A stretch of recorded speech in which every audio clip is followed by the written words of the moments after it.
Penn State heavily favored, did win the ball game. LSU did do a good job of taking many of Penn State's attributes away from them. That was the Orange Bowl. John Cappelletti, of course, in the Nittany Lions, capping the first ever 12-0 season by a football team, and that was the 73 season and the 74 Orange Bowl. We're joined by Penn State historian Lou Prato, the author of the Penn State Football Encyclopedia. Lou, welcome. It's great to have you with us. Thank you, Steve. Well, I know it's hard to put things into perspective now, but say 5, 10 years from now, we know that how it ended will still be a part of the story, but 5, 10 years from now, how is Joe Paterno remembered? Well, I think once we find how the story completely ends, because we still have to talk about that now. There's been a lot of nasty stuff by the media that based on nothing or speculation, or they think they know the facts, and as we know, the facts have all not come out yet. It might get better, it might get worse.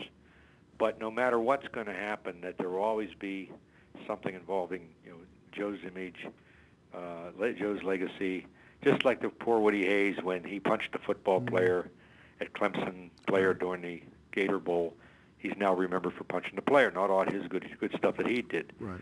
And I'm not comparing that incident or comparing Joe with Woody in that it turns out that Joe is much more of a humanitarian. But, you just look at the football aspect, and there's never going to be another Joe Paterno on the field. Boy, that's a Freudian slip, isn't it, thinking of George, because those were two brothers that I just wonder what would have happened if George had still been around the last few years. Would we have gotten this far?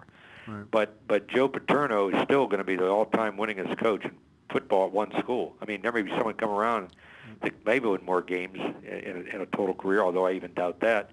But do it at one school and for such a length of period, that's never going to happen again. And not only that, but we talk about the history that he's had and the impact he's had on young men. We can run out testimony of probably several hundred who could probably testify to that. Well, there's no doubt about it, and that's one of the things I've said.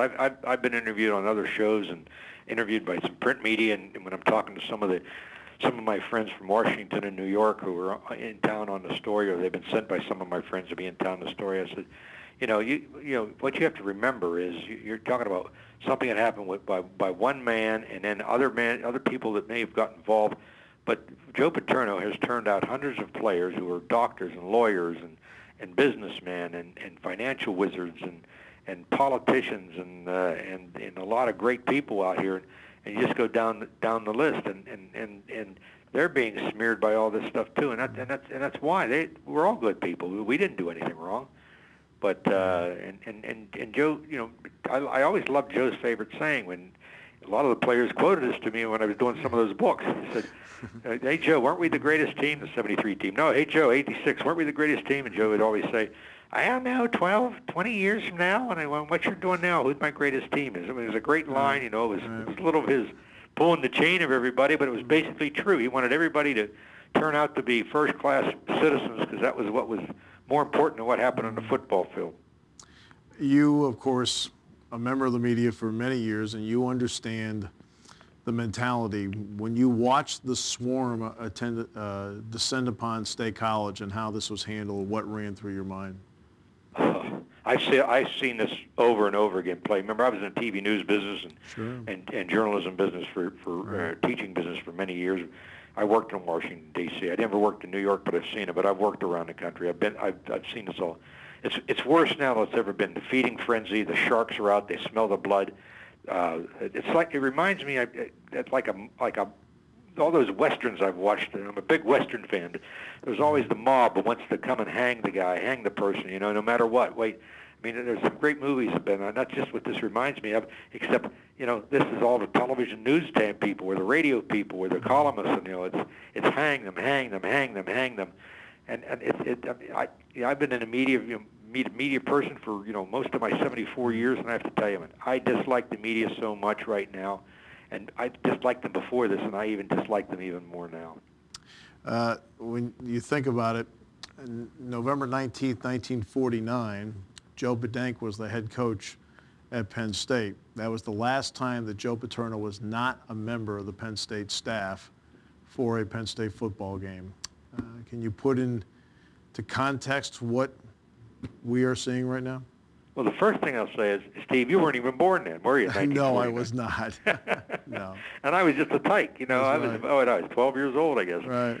I'll tell you, you know, the one thing I noticed that every time there's a coaching change here, and how many times has there been? You know, that's the last time there's a coaching change. Every time there's a coaching change here since 1909, maybe before, maybe a little before that, there's always been some type of a controversy around it. I mean, it's amazing.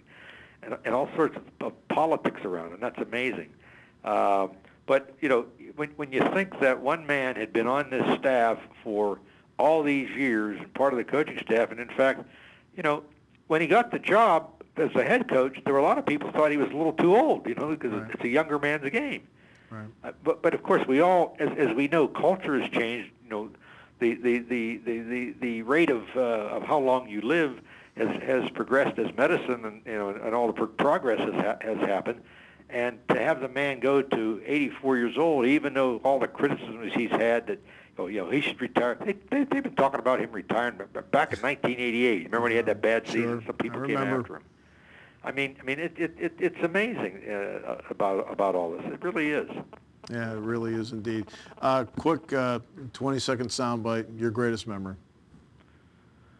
Well, my greatest memory still is the covering that Orange Bowl of 1969, because I was the only local TV news reporter covering it, and the access we had back then, interviewing Joe down there, interviewing Joe in the locker room after the game. I mean, the excitement of the players. I mean, that of all Penn State football. I mean, I was at the championship games, but that was the greatest. Lou, as always, thanks so much for the time. Thanks so much for the perspective on Joe Paterno. I know it's hard to do in just 5, 6, 7 minutes, but again, you were able to at least capitalize some of the great moments. We'll come back with more right after this.